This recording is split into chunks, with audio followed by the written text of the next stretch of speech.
Heboh penemuan perempuan tewas bersimbah darah di Bangkalan, tubuhnya penuh luka.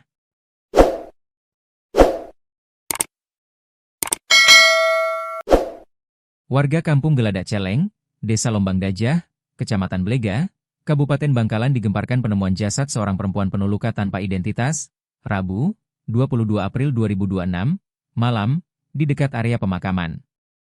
Posisi tubuhnya terlentang sedikit miring ke arah kanan. Beberapa video viral yang beredar, sejumlah warga bahkan sempat menyalakan senter untuk memastikan wajah dan kondisi perempuan tersebut. Boneka kuning tergeletak. Di dekat kepalanya ditemukan sebuah boneka berwarna kuning dengan bercak darah pada bagian kaki.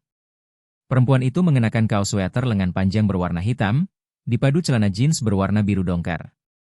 Terdapat sobekan pada bagian celana di bagian pangkal paha yang diduga akibat sabetan senjata tajam.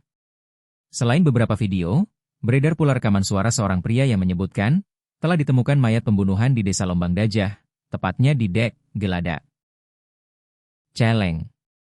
Pola BDC, mungkin ada yang kenal, neser, kasihan, tidak ada identitas, orangnya luka bacok ditemukan meninggal. Proses evakuasi. Proses evakuasi dilakukan personel Polsek Blega bersama Puskesmas.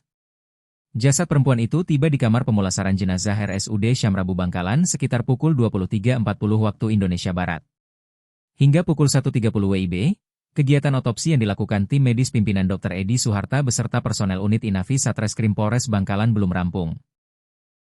Ditemukan warga sekitar pukul 21 WIB, mohon waktu kami masih melakukan penyelidikan, singkat Kapolsek Blega, AKP Samsuri kepada Surya Co. ID, Kamis, 23 April 2026, pagi.